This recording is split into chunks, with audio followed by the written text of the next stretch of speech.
Welcome back to Anxiety Chats. Today we have another anonymous anxiety story. This time we have a story around grieving a lost relationship and learning to let go. If you would like to share your own story with us, you can send your anonymous story through the link in our description. Or you can come on the podcast to chat with us in person. Go to the description of wherever you are listening to this podcast. Today's story is all about a wedding and a relationship that is lost, and the person that submitted the story learns to let go. 3 years ago, I was in my worst moment ever. You will see why. I have been dating this guy for a while. We met right after high school, and to me, he was the love of my life. I think he still is. The relationship lasted for a few years, but then things didn't work out. I realized we were different people. It was also because of my inability to connect or surrender to feelings. I am a very anxious person and had been diagnosed with chronic depression when I was younger. To me, falling in love was a little bit different. He put up with a lot of my ups and downs, and I got to give him that. When things didn't work out and we broke up, I needed lots of therapy. He moved on, and a year later, he started dating again. I, on the other hand, even after a few years, I wasn't over him. Therapist told me that I was too attached to the emotions and the memories, and that I needed to allow myself to date again. I just couldn't. In my mind, he was the love of my life, and as I said previously, I think he still is. When I learned that he got engaged, I was so depressed that I needed to go back on my meds. I was obviously worrying everyone around me, including my friends and family. It wasn't pretty to be around me. The day of the wedding, I convinced my best friend to go with me to the wedding. Not the actual wedding. I meant to crash it. I don't know why my friend let me do this. I think she figured I needed some type of closure. But in my mind, I wanted to talk to him. How reckless and how stupid that was. I still think about it with deep regret. Guests had arrived and the bride as well. They were all inside the church and the priest started talking. I was at the end towards the door, and I was watching and listening carefully. I was watching her, observing her dress, thinking that it could have been me. My silly old brain and my depression ruined it all. Just when he started talking about the actual vows, I started crying. My friend wanted to drag me out of the church, but I just couldn't. I was frozen and crying. People started noticing, and I think it got pretty obvious that there were 2 girls in the back, stalking the bride or the groom. Still don't know what came over me, but I decided to call his name. I regret this deeply now. Everybody turned around. The bride, the groom, the parents. They were all looking at me. I was crying and asked with my hands if we could talk. I noticed he said something to the bride. She gave him a kiss on the cheek, sort of like permission, and then he came towards me. He told me that this was the most important moment of his life, but that we could talk after the wedding. I was able to see that he had learned to talk to me and handle my panic attacks. I don't even know why I told him I wanted to talk. I had no words, nothing to say. All I wanted to do is see in his eyes and touch his hands. And that's when I realised that I was going to ruin the most important time of his life. And people that have loved so deeply don't do that to each other. He grabbed my arm and pulled me to one of the seats in the back. He told me to wait there and to please not go. He said something to my friend. I still don't know what that was. He went back to his bride and got married. I was weeping in silence, but my friend was holding my hand. After they finished the ceremony, as they were exiting the church, the bride took a pause and came over to me and gave me a hug. Can you believe that? The bride felt compassion for me. She told me that she would take care of him and not to worry. I think she could sense my anxiety and my panic attack, so she asked my sister to take me to the room where she had gotten ready because I needed a moment to grieve and deal with my emotions. I can see why he chose her as his wife. After the mess I caused that day, I now know the mistakes I have made. But regardless of that, I have a deep sense of gratitude for her and him. Instead of kicking me away or insulting me for showing up at the wedding, for attempting to ruin it, they showed compassion. He was kind, and so was she. Of course, I ran to my therapist after that, and we explored the many mistakes that I had made. I realised that it was me who I was supposed to make up with. I blamed myself for so many things, and I had to forgive myself and let go. After I did, and I did, after a while, and I am fine. I have opened myself up to the possibility of dating again, Who knows who I'll meet? Every now and then, I think of him with love. I remember him with gratitude. And every now and then, I still feel that maybe we could have been happy together. And maybe he is still in my soul. Wow. Oh my God. Oh my God. I was not expecting this story at all. For people listening, I actually hadn't read this story today before we started reading. So I need a minute to take this in. It's so deep. It's so deep. It's Yeah. like there's so many layers to it too, if you think about it. Surrendering, letting go, grieving, and just like her going through all that in one wedding, like in front of people. I can't imagine how embarrassing that must have been for this person, like.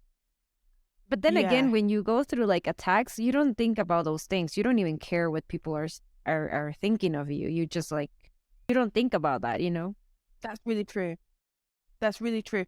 When you're going through something that's really, really difficult, you really could not care less a lot of the time what it looks like on the outside. You don't care about crying and making a mess and, having a panic attack. You don't care. All you care about is trying to survive that moment. You don't care what it looks like. But I don't know, like I'm just still taking this in. And I think that would be, weddings here.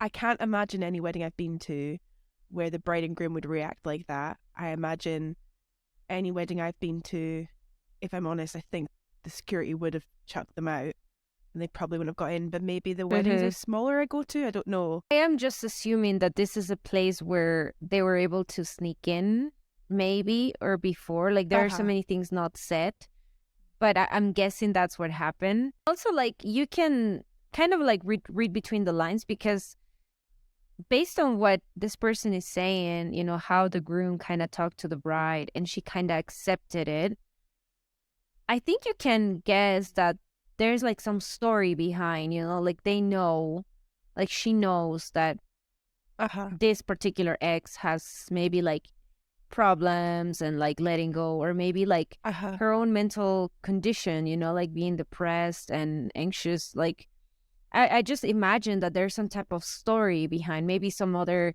interactions they had. You never know, so it's almost like they knew. I think which that's was the thing. Really interesting. What I will say is, firstly, to this person, like, thank you so much for sharing this story. This is a very vulnerable story. Yeah. And it's hard to share when you may have made a mistake. I think that's really hard to do, to say, I actually, did something that I now think wasn't a good idea. I think that's really hard. And I'm really glad that we have this anonymous part of the podcast where you can feel free to, chat, and we'll never know who you are. And there's no judgment from us. But it's just a very interesting story. And I also want to take my hat off to the bride and groom. I think they handled that so well. Oh, yeah, for sure. Like, when you're surrounded with, your friends, your family, and you're getting married, I assume like the day is about you and like you don't want any interruptions. And then you see this girl and so like massive, I will say, compassion from the bride, because like the boyfriend, I guess the ex-boyfriend, I get it. Like he knows her, as the story says, he knows her about her depression and everything. But the bride, the fact that she didn't feel threatened or, like she dealt with that, like you almost like you're dealing with a child, like what she needs or he needs, and just how to calm her or him down, and like to control the situation, like that's like huge, And I assume there was some controversy, like maybe some families looking around and like family members or friends, but in the end, the way they handled that. And I think, I think what caught my attention the most is like, what she says about the compassion that she felt, like it wasn't even about the relationship anymore. It's about like mental health, like they could sense she was not okay. They did something about it, which was so nice because, they could have kicked her out or insult. Yeah, like exactly what the person's saying, like she could have been treated differently, but she got the best treatment for the situation. 100%. I actually, I have now, since reading that story, I was very shocked when we read that story just then. Since reading that story 5 minutes ago, I think I now have calmed down and actually think this is probably one of the most beautiful stories we've read together, because I think that situation that this person was in might be a situation you haven't found yourself in before. I haven't found myself in this position before, but I think it's clear that Yeah. this person decided to go to that wedding because they were not in a good place, and this is what they felt they needed to do.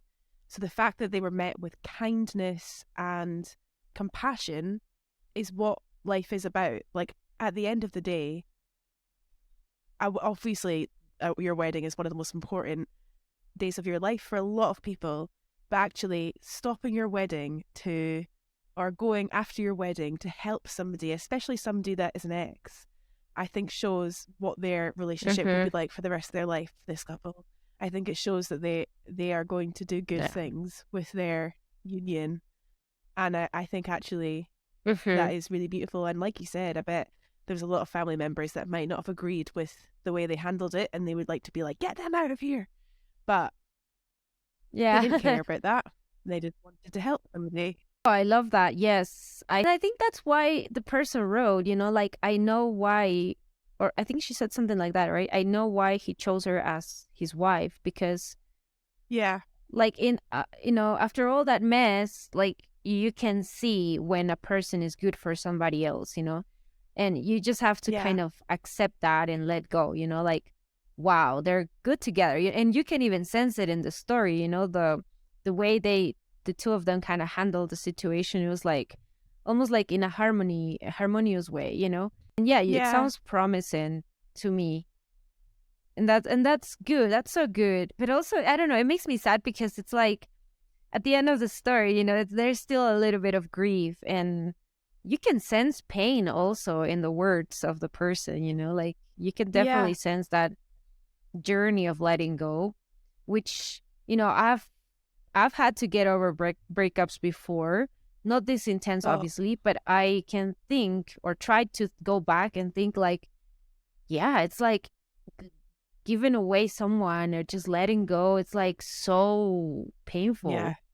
Like somebody that was with you, and it's worse when it's years, It's terrible. Yeah.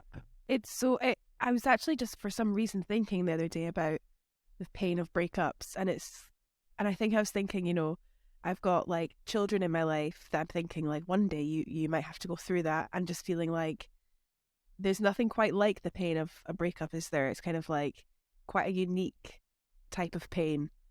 And it's totally understandable. However you grieve for that, it's understandable. I totally understand this person. And also, this may be a sensitive topic, but I think there were some things that the therapist said that maybe were not well timed or not the right thing to say in that moment. Personally, this is obviously just my opinion. I don't know the relationship between this person and their therapist. It could be really what she needed to hear, but saying things like, I think you're ready to start dating, sounds like actually she just needed more time to be held in that space, be understood and be nurtured by someone like a therapist. I think never tell somebody when you think they should date. It sounds like she did what she was needing to do. That's something that I thought about that too, when I was reading about that, it's like, if anything, after a breakup, I think you need time alone, just not alone, but time for yourself, kind of to heal, because when that wound is open, really, it's like anything will crush you, like anything will destroy you, whether it's a memory, a place you used to go together, a song, like anything could like break you again. And if you carry that baggage to other relationships, you're just gonna continue. And I think it's even worse, kind of like what do you call those, like snowballs? What do you call, like avalanche? I don't know how That's to call right. like it just keeps growing, Yeah, I agree with you on that. definitely. Well, she said that the line is, my therapist told me that I was too attached to the emotion and the memories and that I needed to allow myself to date again. And again, this is one tiny segment of, I imagine, many therapy sessions. But I think saying to somebody, you are too attached to emotion and memory, isn't really usually going to get you anywhere. I think it sounds like this woman was already aware of that, but she Yeah. was needing help to get past that, not be told that, you know? That's the thing with therapists in general. Like, not all one size fits all, and you should shop around if you're somebody that's looking for a therapist that's right for you. I agree. And I think based on the time frame, it sounds like whatever therapy she was doing also kind of wasn't working. You know, because at the beginning it says something like, I needed lots of therapy. And then for him to get married, I assume some years passed. So it's like Yeah. years of work that maybe she still couldn't, you know. And that's the thing, what you just said, you know, therapy doesn't really, it's not one size for all. You know, it's like you kind of have to discover what works for you. And even though the therapist can mean well, sometimes they just can't get you or help you, you know. And to me, the way this was written, it also shows that there was just like massive depression after the breakup, you know, like actual chronic depression, you know. So Yeah. it's not just anxiety now. It's like knows even if the bride thought of other thoughts, you know, it's like you don't know really. Towards the end of the story, it also says, I think, like, there's still, like I said, there's still some grieving, I think. So yeah, I personally think that maybe exploring other options could be a good idea, you know. And I know some relationships take time to heal, but there's a phrase in Spanish that says that, but yeah, I think in English too, like basically time heals things. So Yes. after some years, you know, at least you should be able to kind of, yes, remember, but with kind of like, you know, like a feeling of it was good when it lasted, you know, while it lasted, but Yeah. that's it, you You're know. right. Kind of this connection, you know, that this attachment, or I don't even know how to say it. It's kind of like everything. I remember when I went through a breakup, we'd been together 6 years. Oh my God, there's a lot more to that story. That's something we can get into another day. Boy, that was a breakup. Yeah. But like everything you do for the first time after that breakup is like, you know, every time you listen to that song after a breakup, it hurts so much. Or every time you go to a place that you two used to spend loads of time together in, or, you know, see one of their friends on the street or something like that. Every time there's a first and maybe a second time of doing things, it's so painful and so hard. But like you said, after time, it just it lessens 2%, I think, every time. Every day it gets 2% better. And it's such a small, tiny little segment that you don't almost realise that it's getting slightly better every time. But it does. And honestly, one of the most difficult things to go through. And I remember thinking when I went through a breakup, like, nobody else is ever going to understand my anxiety. Nobody else is ever going to understand, like, my panic attacks. He's the only person in the world that understood that. He's the only person in the world that would leave a club with me if I was having a panic attack. Or actually, there are so many people in the world that understand. They're not super special in that way. I noticed that this girl had said, you know, he was always great with my mental health and my ups and downs. So will so many other people be. Yeah, I agree. I think, you know, sometimes when you're dealing with a breakup, you feel that you're never going to meet someone. And I think this applies to everyone, whether you have anxiety or not. Like, you feel like you're never going to meet someone like that person again. You know, that's going to love you again the way you felt love, or just get you the way. And you're so right. Anything, even the friends, even family member, it's like you just feel so attached that you feel like nothing's going to be the same again, you know. But then you meet someone and it's like, oh, you know, there's actually people out there that I can connect with differently, you know, and it's even more special. I totally agree. You know, I totally agree. I think I read there was a movie about this that deals, one of the characters is dealing with a breakup and he goes to therapy. The dad sends him and the therapist talks to him the first time. And he says, you know, if you're willing to do the work, I can help you. But, you know, if you're not ready, we have to go step by step. But if you do the work, she will be like a book you read once, you know? And that line, I still remember that, you know, because it's like that with Yeah. breakups, you know, like it's like a book that you loved, you cried over, but you read it one time, you know, and now it's in the past, you know. Yep. Like you don't remember with that sense of desperation or you know, attachment, because now you moved on, you know, so it's fine. Yeah. It's kind of like a mistake you remember, kind of. I think like that breakup at the time, I remember going home to my mum's and being like, this is like just crying nonstop. I couldn't stop like wailing. And then that was 5 years Yeah. ago. I don't think I could conjure up an emotion about that man anymore. I just don't feel anything when I Yeah. think about him, really. Like, I wish him well, hope everything goes well for him, but I don't really think about him. But also, you know, everyone has different lengths of time that they grieve things. That's totally okay. It is a grieving process. And if you're grieving for 10 years over Yeah. somebody, obviously that's not what you'd want to be doing, but it's okay. It's human. Humans have emotions, and there's not a time limit. Yeah. I this actually makes me think and kind of feel bad for people that not go through breakups, but you know, wives or husbands that actually lose their significant other, you know, to death, illness, cancer, Yep. things like that, and they pass. I think that's the ultimate loss, obviously, but in the sense that you can, even with a breakup, you kind of can contact the person, even if they don't want to talk to you. You can kind of, like her, like she went after him, you know, like she actually wanted to see him, made it happen, you know, and she saw him. When someone passes, it's like they're gone, you know, so that type Yeah. of, and yeah, you're right. Some people take forever to grieve. I remember when my grandmother was still alive, I was in my teen years. My grandfather had passed when I was like 1, so I never really met him. But imagine, Mm. I was like 16, 17 at the time. So 17 years had passed ever since he, you know, passed away. And I remember one time I was going to her room and I found her just looking at his picture and crying. And that stuck with me for a little while. I was like, after all this time, she still feels that sorrow, you know? And when she was ready Yeah. to part as well, it's almost like she was ready, like I'm going to him, you know? So Yeah. all that pain that she had like just kept inside, you know, and you really never know when someone is grieving and for how long, really. No. No.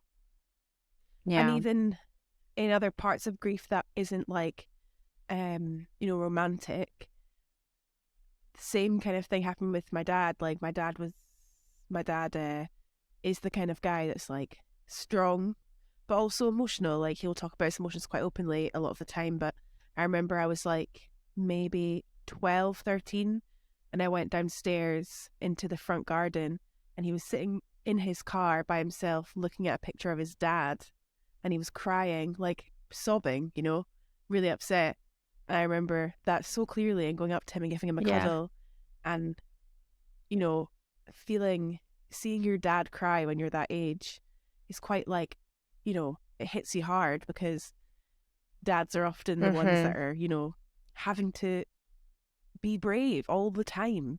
They're not allowed to make their Yeah. children worry, or, you know, and it's not fair. But I remember Mm-hmm. seeing that and not really knowing what to do. How do you comfort your dad who's lost his dad? And being like, that is really Mm-hmm. beautiful though, seeing that, you know, there was so many emotions around that. Yeah. And we didn't really talk about it again, but like, Mm-hmm. you know, grief in general is such a big one, isn't it? Such a big topic. And it's something every single one of us will go through at some point, whether it's in a relationship or our parents, or, you know, it's just, there needs to be more done, I think, and more help for people, because it's just, yeah, it's everywhere. Mm-hmm. Yeah. I feel you on that. It's so, and you're right about parents, you know, like they're supposed to make it feel for you safe all the time, and like that everything is fine, and that they don't feel sometimes emotions, you know, like sadness or Yeah. grief. But I don't know, I think the opposite could be good too, to make yourself vulnerable and have conversations, honest conversations with children, like it's okay to feel. And I think that's what helps children regulate their own emotions, by seeing their own parents deal with that and be like, okay, it's okay. I can be upset. I can be sad. I can grieve. I don't know. You're right. And I feel bad sometimes for men in that sense, because men are not allowed to feel that sometimes, like they're supposed to like you're right. keep it in, don't cry. Yeah, so, I think that's something that is being talked about a lot more these days is, I think, parents, they want to protect their child from everything, don't they?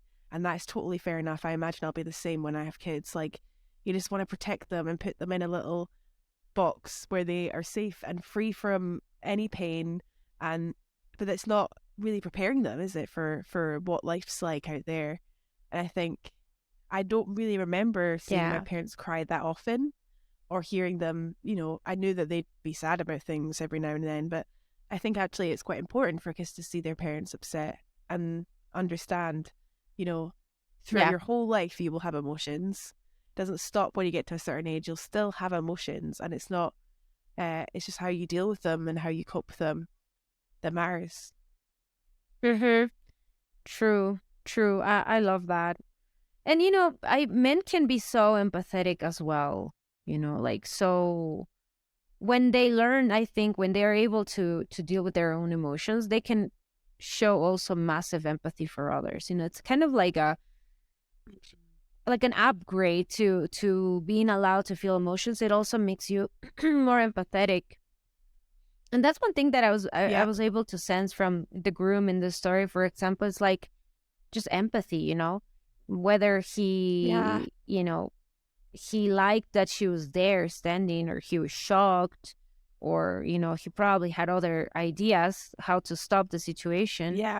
In the end, he just like, that was compassion. And it's like the ability to feel empathy, it's like so important in people. And like there are so many people that don't have it in the world, but it's just like so cool when you see it, especially coming from men, because it's like, it's almost like an ally. You know how kind of like feminists have allies, or the LGBTQ community has allies. I feel like people with mental health conditions also have and need allies. Like people that will, like, I don't know what or I don't get what you're going through right now. Like I cannot feel the same thing as you're feeling, but I get you. That's okay. So that's nice. That's nice, especially coming You're from totally a right. man. I think it's more special. Yeah, and I think that specific story, that specific situation is one that people, I imagine, had a bit of a field day with. I can imagine people gossiping and people being like, did you hear about what happened at this wedding? This person showed up. That's not helpful. Gossiping can be, something you get caught up in, and I definitely have been caught up in gossip and being like, oh, did you hear what this person said to this person about this? But actually it's never kind, is it? It's never something that is going to be helpful. It's never something that is compassionate or kind. There's more ways to have fun than gossiping. And I know it can be fun, especially when you hear a good story about somebody in your neighborhood that's done this thing or that thing. But how can you best be kind? Hearing this story, I imagine you want to be like, oh my God, did you hear this person showed up at their wedding? What a great piece of gossip. But it's not kind, is it? Yeah, that story must have lasted for a few weeks. And everyone that was at that wedding and saw that probably went home or like talked about it during the rest of the week, And the story doesn't specify, but it must have been horrible to be in the position where you wake up the next day and you're like, holy cow, I just did that. And now my community, my friends, the circle that we have in common, are going to see me now as this person who does this, So gossip is never nice, Like maybe if the person deserves it, I guess, or I don't know, like maybe in some situations, Oh, for sure. Or when it's funny, something funny happened, like maybe you could gossip a little bit. But when it's like there's evil behind, like and you're judging, someone, it's like, yeah, you probably shouldn't be doing that. Like, don't worsen the Yeah. situation. Also, So I yeah, am what a nice definitely story. absolutely. I am not somebody that can say I'm free of gossiping. Like, I definitely, hands up, gossip about things with my friends, and I'm like, did you hear about this, and blah blah. So I'm definitely, like, I'd love to be able to say I am perfect and I only say good things about people. That's not true. I would love to be like Yeah, that, but that's not true. But I think before you tell a yeah. story, try and think to yourself, is this helpful? Saying this about this person? Is this kind? And I'll try to take some of my own advice as well on that. No, no one is perfect. I think the difference between someone that's, I mean, I don't want to say better, but like you're more aware, is when you actually know and you can accept, yeah, I'm not perfect, but I can try to be better. That's huge compared Yeah. to people that actually do it and they don't know that or they know that they're doing it, but they don't care, because I've met people like that. Yeah. Like I had to break Yeah. friendship with someone a long time ago, over something like that. Like she would always come to me with gossip and like Yeah. terrible gossip that wasn't even true. I was so other people, and I was like, I really can't participate in this. Like it's getting too evil, like Yeah. things that were Yep. completely like horrible to say. So I was like, you know what? This type of conversation I really can have. And her Yeah. justification would be like, it's just gossip, you know how I am. And I remember saying things like, you never know who's gonna hear you and actually believe it, like Yeah. there's a fine line, So that type of people, I think Absolutely. that's something else, but it's when you know that okay, every now and then I'll gossip and like you're aware, but you're not perfect, but you're aware. I think that's huge, that's like I think what Yeah, differentiates you totally. from other people. So yeah. And like you said as So yeah. well, if somebody, obviously we can't decide all the time whether someone deserves something or not, but if we know, if we know that that person did something that wasn't very nice, then maybe it was more justified. Not about people that are vulnerable Yeah. or nice, Yeah, I can imagine there are some huge exceptions. Like, just like there are For nice sure. people out there are some evil people out there too. And they know it and they go for it. So in some cases, yeah, it can be, it's like, not that Justified. I'm saying that they would deserve it, but it's like, it's justified. Yeah. Like, you can really, there's a point when you can justify someone, but yeah, there's a huge difference. So For I feel sure. almost bad also for the friend. Like I feel like the friend probably wanted to help, but kind of realized that Yeah. she made things worse. Like, So there's been times I've done that as well when, like, I've heard that a friend's ex-boyfriend is now with somebody else and feeling like I should tell her because, I don't want her to think that I was keeping it from her. But then actually it being the wrong thing to do because she would have probably been happier not finding out. But I think you just, when it comes to friends, you yeah. try and do the right thing and you try and think it through and be like, how would I like somebody Mhm. to act in this situation? But you don't always get it right. And the only thing that matters is you're trying to do the right thing. Yeah. In the end, that's appreciated. And remember, as friends, we're all in the same spot. Yeah, we're all at the same age, sort of, in a way, and like living things and Uh-huh. experiencing things at the same time. So I remember telling that once to my friend because something happened, and I told her it's okay because we're all learning at the same time. So it's like, it's fine, like Yeah. you're not supposed to be wiser than I am, or all of us, like only our parents maybe, Yeah. or like older people, like, That's a nice way of putting you it. know. Yeah. It's always nice to know that Yeah. someone's This was a willing to really go great with you story. to break up ways. Yeah. Yeah. That's diehard You friendship know right how there. like there's a phrase that, yeah, exactly. I was gonna say that, there are types of friendships that will go with you to, there's a phrase like in Spanish that basically translates to like heaven and hell, something like that, like diehard friends, like that will be with you no matter what and just experience the embarrassment with you. Like they don't care. Yeah, that actually is. That is. So, I mean, I hope those two are still friends because that's great. well, what a nice story. I had fun. It was a really good read. It was a great story. Thank you so much to whoever sent this one in. We would love to hear more stories like this and any story about anxiety. We really love listening and hearing all your stories. They also really help us, I think. It definitely helped me. And thank you, everybody, for listening today. We will see you on the next podcast. Goodbye.